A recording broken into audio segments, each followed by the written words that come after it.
Hello friends, welcome back to our channel Mom's Daily. ഇന്ന് ഞാൻ വന്നിരിക്കുന്നത് ഒരു സ്പെഷ്യൽ ചീരക്കറി ആയിട്ടാണ്. ചീരക്കറിയെന്നോ അല്ലെങ്കിൽ അതൊരു മെഴുക്ക് പുരട്ടിക്കായിട്ട് വെക്കാവുന്ന ഒരു സൂപ്പർ കറിയാണ്. സാധാരണ നമുക്ക് ചീരയ്ക്കൊന്നും ഒത്തിരി ഓപ്ഷൻസ് ഒന്നുമില്ല. ചീരക്ക് ഒരു 3, 4, 5 വെറൈറ്റിയിലൊക്കെയാണ് നമുക്ക് ചീര വെക്കാൻ പറ്റുക. എന്നാൽ നമുക്ക് ചീരയിൽ തന്നെ പല രീതിയിലും വെക്കാൻ പറ്റും. അപ്പോൾ അതിലൊന്നാണ് ഞാനിന്ന് ഷെയർ ചെയ്യാൻ പോകുന്ന റെസിപ്പി. നമുക്ക് പെട്ടെന്നൊന്ന് കണ്ടു നോക്കാം. അതിനായിട്ട് ഞാനിവിടെ ഒരു പാൻ അടുപ്പത്ത് വെച്ചിട്ടുണ്ട്. പാൻ ചൂടായി വരുമ്പോഴത്തേക്കും ഇതിനകത്തോട്ടം ഏകദേശം ഒരു 2.5 ടേബിൾ സ്പൂണോളമുള്ള വെളിച്ചെണ്ണ അല്ലെങ്കിൽ ഓയിൽ ഇതിലേതെങ്കിലും ഒന്ന് യൂസ് ചെയ്യാം. സൺഫ്ലവർ ഓയിലോ അല്ലെങ്കിൽ വെളിച്ചെണ്ണയാണ് ഇച്ചിരി കൂടെ ടേസ്റ്റ് ആയിട്ടുള്ളത്.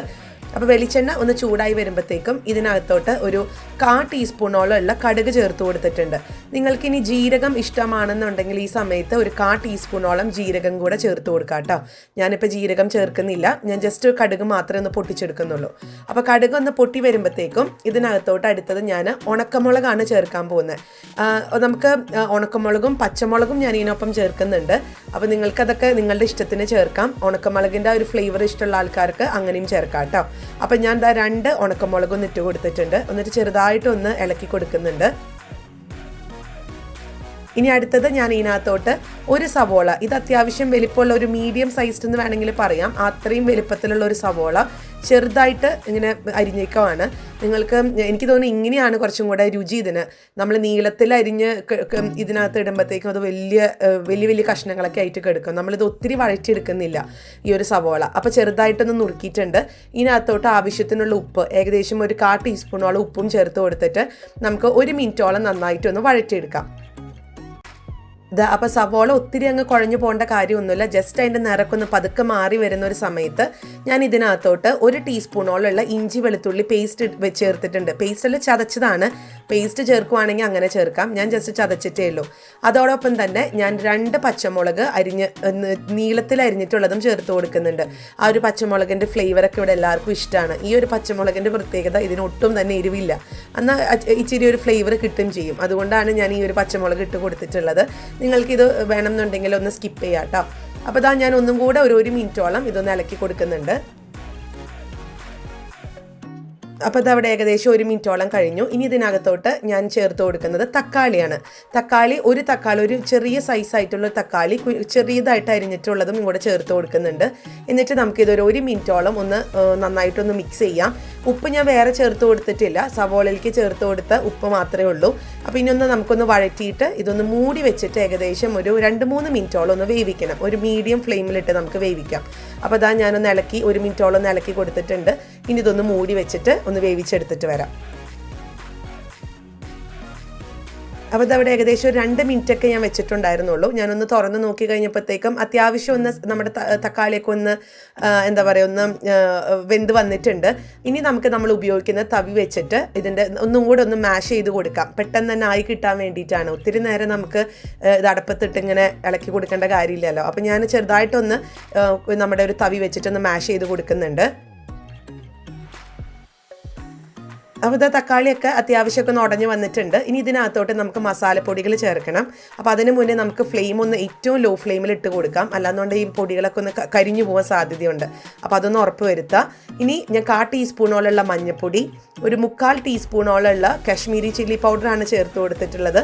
പിന്നെ ചേർക്കുന്നത് മല്ലിപ്പൊടി ഒരു 1/4 ടീസ്പൂണോളം ഉള്ളത് ചേർത്ത് കൊടുത്തിട്ടുണ്ട്.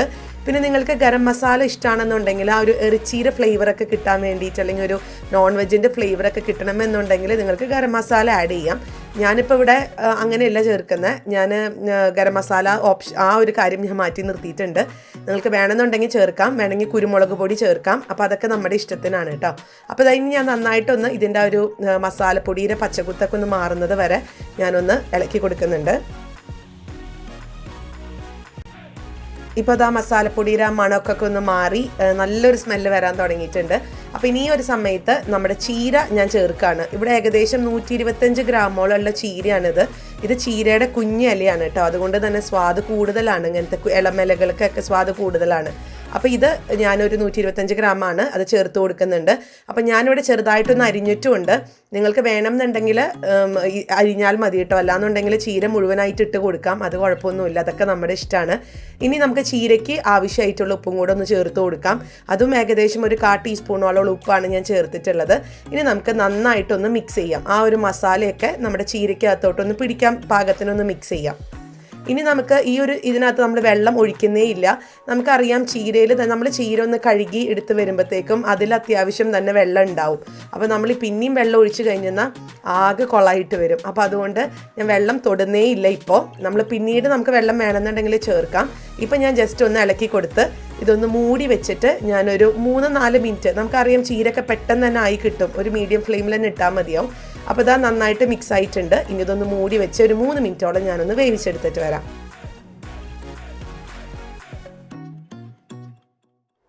ഇതാ ഇപ്പോൾ ഇവിടെ ഒരു 3 മിനിറ്റ് കഴിഞ്ഞു. നല്ല സ്മെല്ല് വരുന്നുണ്ട് കേട്ടോ. ഇത് തുറന്ന വഴിക്ക് നല്ലൊരു സ്മെല്ലായിരുന്നു. അപ്പോൾ ഇതാ ഈ ചീരയൊക്കെ നന്നായിട്ട് ക്വാണ്ടിറ്റി ഒക്കെ ഇതിൻ്റെ കുറഞ്ഞിട്ടുമുണ്ട്. ചീരയുടെ ഒരു പ്രത്യേകത അല്ലേ ക്വാണ്ടിറ്റി, ഇതൊന്ന് വെന്ത് കഴിയുമ്പോഴത്തേക്കും നമ്മൾ ഇട്ടതിൻ്റെ പകുതിയായി പോകും. ആ ഒരു അവസ്ഥയിൽ എത്തിയിട്ടുണ്ട്. അപ്പോൾ ഒന്നും കൂടെ ഞാനൊന്ന് മിക്സ് ചെയ്തെടുത്തിട്ടുണ്ട്. ഇനി ഇതിനകത്ത് വേറെ പ്രത്യേകിച്ച് ഒരു മസാലപ്പൊടികളൊക്കെ വേണം, ഒന്ന് ടേസ്റ്റ് ചെയ്ത് നോക്കി, കുറവുണ്ടെങ്കിൽ ചേർക്കാം. ഞാനിപ്പോൾ ഒന്ന് ടേസ്റ്റ് ചെയ്ത് നോക്കിയപ്പോൾ എല്ലാം കറക്റ്റായിരുന്നു. ഇനി ഇതിനകത്തോട്ട് നമ്മൾ 2 ഉരുളൻകിഴങ്ങ് ഞാൻ വേവിച്ച് ഇതേപോലെ കുഞ്ഞു സ്ക്വയർ കഷ്ണങ്ങളൊക്കെ ആക്കി മുറിച്ചെടുത്ത് വന്നിട്ടുണ്ട്. ഒത്തിരി ഉടയ്ക്കരുത്, ഒത്തിരി വേവിക്കരുത്. ഉരുളൻകിഴങ്ങ് ഒരു മീഡിയം രീതിയിൽ വേവിച്ചാൽ മതിയാവും. എന്നിട്ട് ഇതേപോലെ കുഞ്ഞ് സ്ക്വയറായിട്ടോ നീളത്തിലോ അതൊക്കെ നിങ്ങളുടെ ഇഷ്ടത്തിന് ഒന്ന് മുറിച്ചെടുക്കുക. എന്നിട്ട് നമ്മുടെ ഈ ഒരു കറിക്കകത്ത് ഇട്ട് കൊടുക്കാം. അപ്പോൾ ഒത്തിരി കുഴഞ്ഞു കഴിഞ്ഞാൽ, വേവ് കൂടി കഴിഞ്ഞാൽ നമ്മുടെ കറി അങ്ങ് കുഴഞ്ഞു പോകും. അപ്പോൾ അത് ശ്രദ്ധിക്കുക. ഇപ്പം ഞാനിവിടെ എടുത്തിരിക്കുന്നത് ഒരു മീഡിയം രീതിയിലാണ് വേവിച്ചെടുത്തിരിക്കുന്നത്. ഞാൻ കുക്കറിലാണ് വേവിച്ചെടുത്തത്. ഒരൊറ്റ വിസിലാണ് ഞാൻ കൊടുത്തത് ഈ ഒരു ഉരുളൻകിഴങ്ങ് വെന്ത് വരാൻ വേണ്ടിയിട്ട്. അപ്പോൾ ഇതൊന്ന് മിക്സ് ചെയ്തെടുത്തിട്ടുണ്ട്. നിങ്ങൾക്ക് ഒരു തോരൻ പോലെയാണ് കഴിക്കേണ്ടത്, മെഴുക്ക് പുരട്ടി പോലെയാണ് കഴിക്കാൻ ഇഷ്ടമെന്നുണ്ടെങ്കിൽ ഈ ഒരു സമയത്ത് ഒരു 1 മിനിറ്റും കൂടെ മൂടി വെച്ച് നമുക്ക് വേവിച്ചിട്ട് നിങ്ങൾക്കിത് ഉപയോഗിക്കാവുന്നതാണ്. അതല്ല, ഞാൻ ഇന്നിവിടെ ഇച്ചിരി ഗ്രേവി ആയിട്ടാണ് എടുക്കുന്നത്. ഞങ്ങളിന്നിത് ഒരു ചപ്പാത്തിയുടെ കൂടെ കഴിക്കാൻ വേണ്ടിയിട്ട് ഉണ്ടാക്കിയ ഒരു മസാലയാണ്, ഒരു കറിയാണ്, ചീരക്കറി. അപ്പോൾ അതുകൊണ്ട് ഞാനിവിടെ കുറച്ച് ഗ്രേവി ആയിട്ടാണ് എടുക്കുന്നത്. അപ്പോൾ അതിന് ഞാനൊരു 1/4 കപ്പോളം ചൂടുവെള്ളം, നന്നായിട്ട് ചൂടായിട്ടുള്ള വെള്ളം വേണം ചേർക്കാൻ. ഇങ്ങനെ കറികളുടെ ഇടയ്ക്ക് നമ്മൾ ഇങ്ങനെ വെള്ളമൊക്കെ ചേർക്കുമ്പോൾ ചൂടുവെള്ളം ചേർക്കാൻ ശ്രദ്ധിക്കുക. പച്ചവെള്ളമൊക്കെ ചേർത്ത് കഴിഞ്ഞാൽ നമ്മുടെ കറിയുടെ ഉള്ള സ്വാദ് അതൊക്കെ നഷ്ടപ്പെടും. അപ്പോൾ അങ്ങനെ ഒരിക്കലും ചെയ്യരുത്. ഏത് കറിയാണെങ്കിലും ചൂടുവെള്ളം ചേർക്കുക. അപ്പോൾ അത് ചൂടുവെള്ളം ചേർത്ത് ഒന്ന് ചെറുതായിട്ടൊന്ന് മിക്സ് ചെയ്ത് നിങ്ങൾ ഉപ്പൊക്കെ ഒന്ന് നോക്കുക, ഉപ്പ് കുറവുണ്ടോ എന്നൊക്കെ ഉള്ളത്. ഞാനൊന്ന് ടേസ്റ്റ് ചെയ്ത് നോക്കി കഴിഞ്ഞപ്പം ഉപ്പൊക്കെ ഇച്ചിരി കുറവായിരുന്നു. അപ്പോൾ ഞാൻ ആവശ്യത്തിനുള്ള ഉപ്പും കൂടി ഇച്ചിരി ഇട്ട് കൊടുത്ത് ഒന്നും കൂടി ഒന്ന് മിക്സ് ചെയ്ത് ഞാനിതൊന്ന് മൂടി വെച്ച് വേവിച്ചെടുക്കുന്നുണ്ട്. വേവിക്കേണ്ട കാര്യമില്ല, ഓൾറെഡി നമ്മുടെ ഉരുളൻകിഴങ്ങൊക്കെ വെന്തിട്ടുള്ളതാണ്. എങ്കിൽ പോലും ആ വെള്ളമൊക്കെ ഒന്ന് മിക്സായി വരാനും അത്യാവശ്യം ആ ഒരു കറികളിലൊക്കെ അതൊക്കെ പിടിക്കാൻ വേണ്ടിയിട്ട്, ഉരുളൻകിഴങ്ങിൽ പിടിക്കാൻ വേണ്ടിയിട്ട് നമുക്കൊന്ന് 1 മിനിറ്റോളം ഒന്ന് മൂടി വെച്ച് വേവിക്കാം.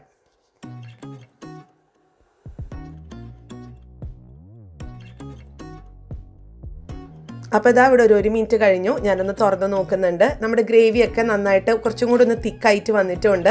ഉരുളൻകിഴങ്ങൊക്കെ ഞാൻ ഒരെണ്ണം ടേസ്റ്റ് ചെയ്ത് നോക്കി കഴിഞ്ഞപ്പോഴത്തേക്കും ഉരുളൻകിഴങ്ങിലൊക്കെ മസാല പിടിച്ചിട്ടുണ്ട്. അപ്പോൾ നമ്മുടെ കറി റെഡിയാണ്. ഇവിടെ നിങ്ങൾക്ക് എങ്ങനെ വേണമെങ്കിലും വിളിക്കുകയാണ്, ചീര ഉരുളൻകിഴങ്ങ് കറിയെന്നോ ചീരക്കറിയെന്നോ എന്താണെങ്കിലും നല്ല സൂപ്പർ ടേസ്റ്റാണിത്. നിങ്ങൾക്ക് വേണമെന്നുണ്ടെങ്കിൽ ഞാൻ പറഞ്ഞ പോലെ ഇപ്പോൾ അല്പം ഗരം മസാല ഒന്ന് ഒരു 1/4 ടീസ്പൂണോളം ഒന്ന് ചെറുതായിട്ടൊന്ന് തൂവി കൊടുക്കാം. അത് ഓപ്ഷണലാണ്. പക്ഷെ ഞാനിന്ന് ഇവിടെ ഗരം മസാല അല്ല, അതിന് പകരം ചെറുനാരങ്ങ ചെറുതായിട്ടൊന്ന് പിഴിഞ്ഞു കൊടുക്കുന്നുണ്ട്. ഒരു ചെറിയൊരു പുളി നല്ല ടേസ്റ്റ് കൊടുക്കും ഇതിന്. ഇതൊക്കെ തികച്ചും ഓപ്ഷണലാണ്. നിങ്ങൾക്ക് ഇഷ്ടമാണെന്നുണ്ടെങ്കിൽ മാത്രം ഒരു 1/2 ടീസ്പൂണോളം ഉള്ള ഫ്രഷ് ആയിട്ടുള്ള നാരങ്ങയുടെ നീര് ഒന്ന് ചേർത്ത് കൊടുക്കുക. എന്നിട്ടൊന്ന് മിക്സ് ചെയ്ത് നമുക്കിനി സെർവിങ് ഡിഷിലോട്ട് മാറ്റാം. ഈ ഒരു ചെറിയ പുളിയും അതുപോലെ ചീര ഉരുളൻകിഴങ്ങിൻ്റെ ഒക്കെ ഒരു ഇടയ്ക്ക് നമുക്ക് ഉരുളൻകിഴങ്ങ് കടിക്കാൻ കിട്ടുന്നതൊക്കെ ഒരു പ്രത്യേക സ്വാദാണ്. എല്ലാവരും ട്രൈ ചെയ്ത് നോക്കുക. അപ്പോൾ ഇതാ ഞാൻ ഫ്ലെയിമൊക്കെ ഓഫ് ചെയ്തിട്ടുണ്ട്. ഇനി നമുക്കിതൊരു സെർവിങ് പ്ലേറ്റിലോട്ട് ഒന്ന് മാറ്റിയെടുക്കാം.